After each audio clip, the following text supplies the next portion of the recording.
obviously we have very, very different audiences that come in, from small children who come in with their parents, through to school groups who come in maybe with their teachers, through to art students who might come in while they're in college, through to regular visitors of the museum who are interested in art, right through to critics and other artists who are professionals in the field.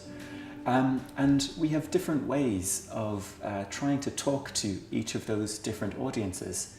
So for example, the little kids, they come in maybe on a Sunday, and we have an explorer program where they're brought into the spaces and they can draw their own version of the artwork in the gallery space. The small kids who come in with their parents, we invite them to come in with some art materials, which we give them on a Sunday morning, and they're able to sit in front of the artwork. And if it's a sculpture or a drawing, they can try and make their own version of the piece, because it's important at the beginning to be involved in making something, because it's good to understand that these things were made by an artist in their studio or somewhere else. So it's more about experiencing making something and responding to something than it is about describing it with language and teaching. As the children get older, there will be different programs, and there are different curators, education curators and tour guides who will work with them to walk through the exhibitions, look at the things that are there, tell them the stories about the artist, about when they were making it, why they were making it, and to open up the work for them a little bit. Obviously then, older people, for example, art students who are in art college, need a different kind of information. They want to be told what techniques the artist was using, if they were a sculptor, if they were a painter, if they were a photographer, what kind of a photographer, if they were an analog one using film or digital media, which you all are familiar with now with digital cameras. These are the things that students want to know.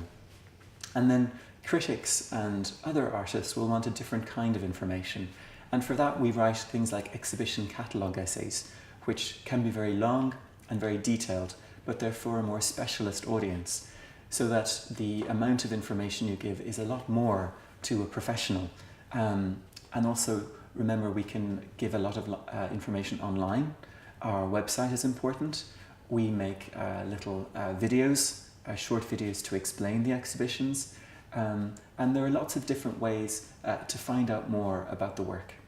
Sometimes when we make modern art exhibitions, when the artist has been dead for a while, it's important to remember that, particularly in Ireland, in the 50s and 60s and 70s, the country wasn't very rich, and the museums didn't have a lot of money to make books or to make publications about the exhibitions that they made.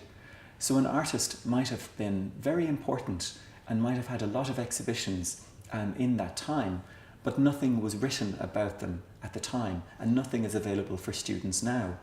So one of the things that we try and do is to look back at history, look at where those artists were important, had something important to say, and we try and make a book for the first time, so that we can add to the history of art of this country, or in fact of internationally, to try and make sure that the stories of those artists are told in a way that's accessible for the future.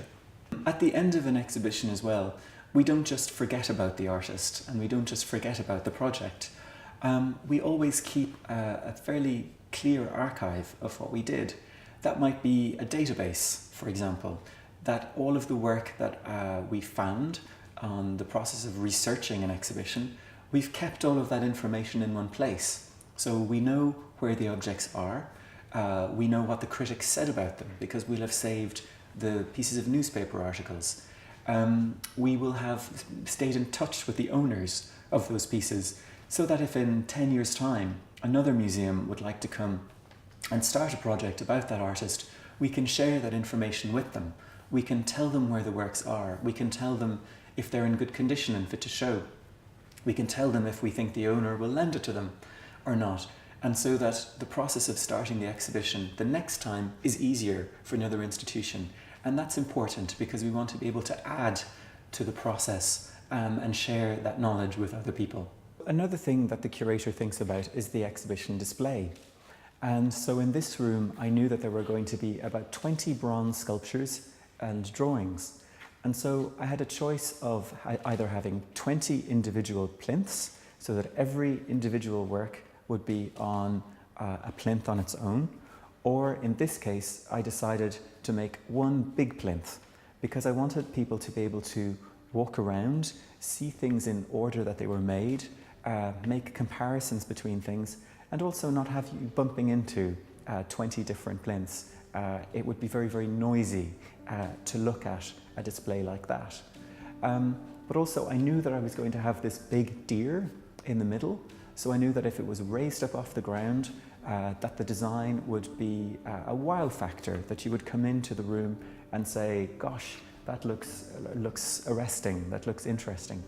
The practical things that we're thinking about is that the sculptures need to be off the ground. You want to be able to see them comfortably, and then it's important that they're not touched. So there's a barrier here in front of you to keep you not so close to them, but you'll notice that they're not behind glass. In the other room, we saw that there was fragile alabaster that must not be touched. This is bronze. It's slightly less fragile, so it can take accidental touching. And so we made the decision not to put these behind glass.